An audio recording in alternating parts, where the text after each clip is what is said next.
Joining us right now on the Mercedes-Benz Vans phone line from NBC Sports Boston is Tom Curran. Tom, I sent the bat signal up for you during halftime of last night. I'll give you this exchange that I just played for everybody as the opener. Interpret this for me, if you don't mind, sir. I think Bill just embraces the unconventional, enigmatic, I'm so mysterious, you never know what I'm going to do approach.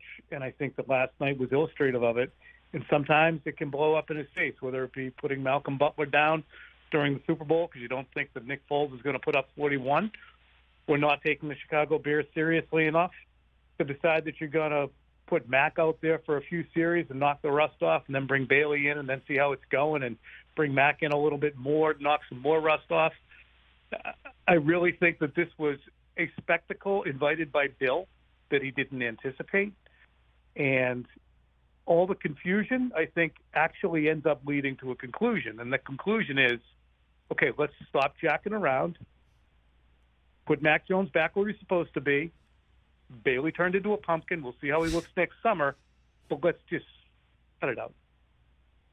So it's Mac's gig moving forward, you believe, despite the hypothetical? I mean, what I found, and if you guys have a chance, find the sound from Mac Jones in the postgame. It's his second to last answer. Okay. And he is so almost appreciative to Bill of the communication, saying Bill was very, very good in communicating what last night was going to be to me. Bill didn't tell the rest of the team, and I don't even think he told Bailey Zappe, but he did tell Mac Jones, look, this is how we're going to do it.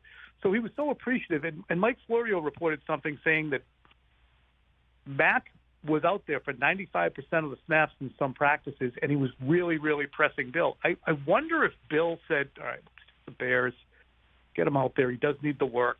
We're not going to go the whole night with him.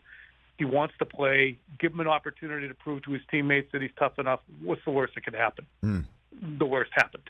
Mm-hmm. I mean, everything you just said makes complete sense, down to the fact where Belichick doesn't care that, the 24/7, 365 media machine is churning this thing up today. That doesn't matter a damn thing to him. Certainly if he's communicating what he's communicating, and on his weekly radio appearance on the Greg Hill show today, he was asked point blank about the lack of communication, that a bunch of players didn't know what was going on. He's like, I spoke to the quarterbacks and I spoke to the team leaders, so, and then that's that. And I guess now it's Jet Week. Moving on. Yeah, moving on to the Jets. And how do you proceed? I mean, the interesting thing is you have a team that had beaten or performed well against the Packers, beat the hell out of the Lions, beat the hell out of the Browns, had developed some enthusiasm. They were 3-3, and they had an opportunity against another perceived patsy to show everybody, hey, we're not like those other teams that are 3-3. We're the Patriots, and we have a guy who just passed George Halas, gosh darn it, over here on our sidelines. And they get absolutely rolled. It was one of the weirdest nights, I think, Rich, of Bill Belichick's Hall of Fame coaching career, I would think. Give me more on that. What was it like in the building? What was it like? I was in the studio, but I just talked to Phil Perry, who was there. We did our podcast together, and he said that the Zappe chants began as murmurs. There was an incompletion to Damian Harris, basically hit Damian Harris in the face mask, and there was a little bit of Zappe. Justin Fields gets him in the end zone before the Patriots had even had an opportunity to have a possession, and there was some Zappe chants. And then it got deafening, which leads me to the question, Rich. Bill Belichick stated a plan to Lisa Salters of ESPN that he would have brought Mac Jones back in the second half to score, get away from him. Imagine if he brought Mac Jones back in with the Patriots leading 23-21 in the fourth quarter, and it didn't go good. I mean, they're actively kneecapping the kid, even if they're not trying to, at every turn, whether it's replacing the offensive coordinator, changing the offense, telling him to throw it downfield, then getting pissed off because of the picks, or just promoting Bailey Zappe by not promoting him. Well, I guess the dual quarterback plan that is just weird on its face, because if he's healthy enough to play and start, and he's healthy enough to practice as much as Mike Florio reported he was practicing, and he's healthy enough to protect himself from Roquan Smith et al., then he gets removed from the game, and he gets removed from the game after throwing an interception. And I totally understand that perception matters not within the Patriots world because Belichick has his own world that he's created there, and that also is very helpful to move on to Cincinnati back in the day, and also move on from play to play and game to game, and it's proven to be immensely successful, obviously.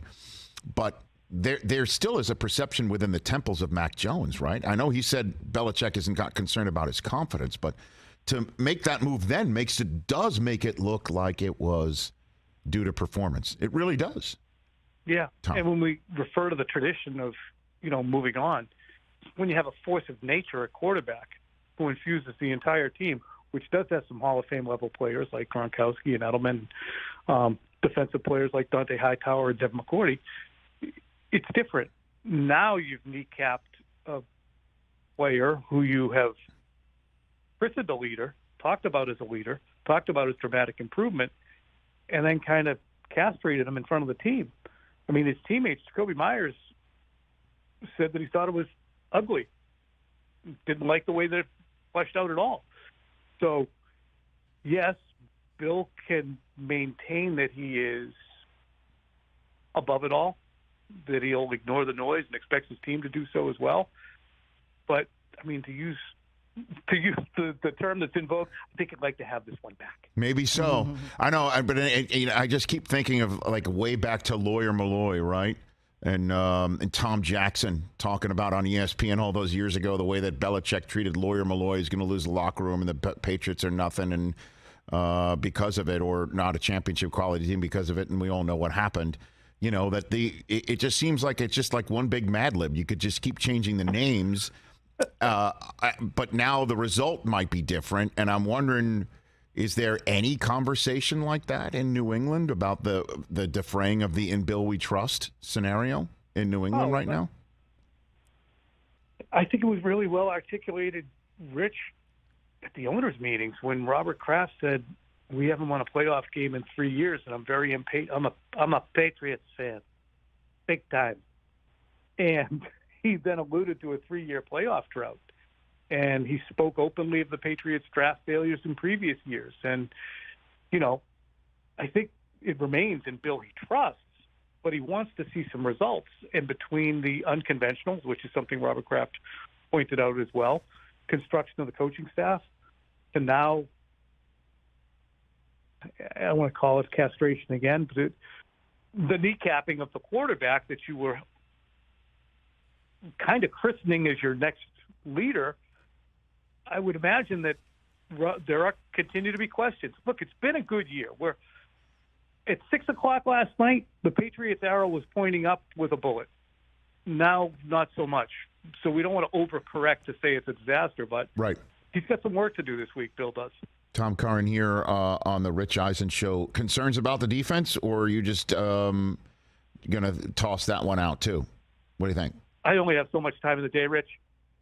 So I would say anytime they see any quarterback with the smallest ability to work off script, they really seem to have issues. And it looked like they did the same thing with Lamar Jackson, but presuming that Lamar Jackson wouldn't beat him with his arm, and then presuming as well that Justin Fields wouldn't beat him with his arm, both backfired. Both guys did a little bit of both. Justin Fields, all he needed was a tiny drink of water in the desert that has been his season, and he guzzled it down and actually he almost looked better than Bailey Zappe.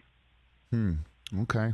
All right, Tom. So your thought moving forward on the quarterback, let's just button this up. Just recapping last night and everything. Go, give me that one. Mac Jones, first-round pick. He's a 15th overall pick.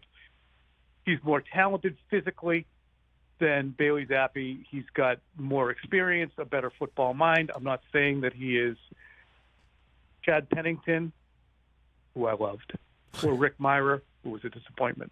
But he's probably got to try, and the Patriots have to figure out which one he is. Okay. Do you want to diagnose Brady from afar? Because that's going to be the subject matter as soon as we turn the page from today to next week. He's Thursday night against Lamar, sitting at 3-4 for the first time since 2002. And he just lost a game that he never. I can't recall him losing a game in the manner in which he just lost it. So, what's your 2 cents about Brady from afar? He just seems so adrift, and the stabilizing nature of the Patriots organization that they both enjoyed, Bill and Brady. While after 20 years, I can understand why they wanted to go to different places. It's hard to watch because he does seem adrift, and he makes decisions that seem more Tom-oriented, which he believes he's entitled to, and I would believe the same thing. But it's just tough to watch. You know, you develop a professional relationship with a guy, whether you're a fan or a media member, and then to see him kind of going through hard times, regardless of how Bucs fans feel, they must be pissed off. But to watch this kind of decline, he said he would play until he sucks, and I don't think he's ever going to suck, but it seems like his attitude is. It's like he stayed for one beer too many. Hmm. He left the bar and then came back and said, "I'll have one more with you guys." Right. And he should have just gone home. And he should have just what I guess Irish exited. You know, is that the way it's called? Just in the Uber. Just ghosted and just got home. So you do think, as we're sitting here prior to Week 8, Thursday Night Football against the Ravens, that this is his last ride with the Bucs or last ride period? What do you think? Feels like it would be the last ride period because it seems like an absolutely joyless slog. Thanks for the call, Tom Curran. We'll chat again soon. Buddy. Thanks for answering my bat signal in the middle of the game last night, brother. Anytime. Okay, we'll do that. That's it. That's Tom Curran. Check him out on Twitter. I follow him. Tom E. Curran of NBC Sports Boston. Catch the Rich Eisen Show every single day on the Roku channel, 12 to 3 Eastern, for free.